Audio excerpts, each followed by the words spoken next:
Here is the loading dock entry from the upper parking lot down to the loading dock location.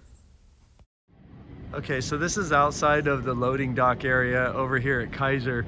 There's a landing out here that sticks in front of the awning that the transformer would probably have to be placed on and then rolled over into the direction of here where where it's going to actually enter into the building and go down the hallway. The loading dock is 48 inches tall and will go through those clear slats to enter the hallway.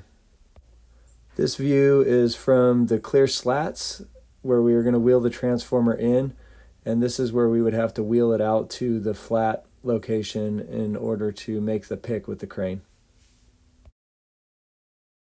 We'll have the facility clean out this area, and this is the flat spot to stage and make the pick.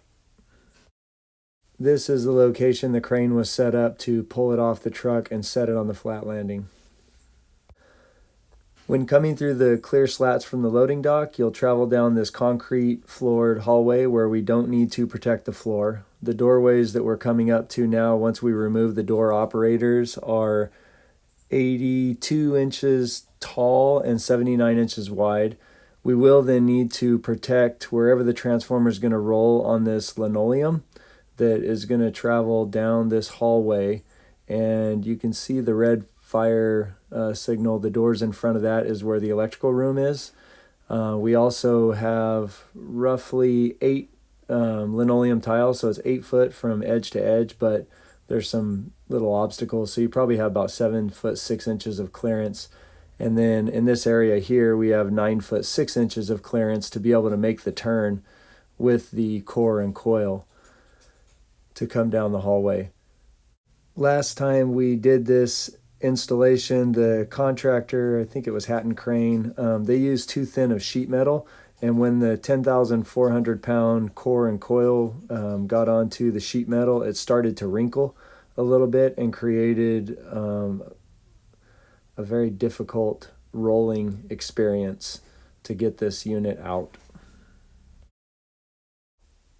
Once you get to the 2 double doors to enter, they're 82 inches tall by 82 inches wide. The dimension from the concrete to the edge of the sheetrock here is 56-inch window to pass through. Then from the concrete slab to the concrete slab on the left, it's 108 inches so that you can swing down the main hallway or the aisleway where the core and coil are going to be replaced, which is right here. That dimension is 65.5 from concrete to concrete, but you do have this cable vault that's right in front of the gentleman that's sitting there. They're concerned about the weight capacity of that and that we don't want to crush it. This is the old transformer we installed. This is the new transformer that we need to remove and replace.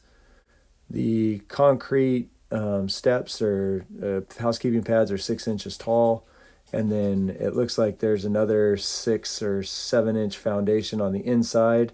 And so that core and coil probably have to be jacked up roughly 18 inches in order to get it rolled out and then down onto the dollies. This is the back side of the core and coil of the transformer. Not much needs to be done here, but there is a little bit of room. This is the inside of the core and coil. We'll be removing the electrical connections and all the bussing to reduce the height so you guys can pull it out. This is the nameplate showing the weight of the core and coil. And then this is a picture, the best I could get, of the bottom of the metal frame that holds the core and coil. This is the loading dock location off of Dale Road.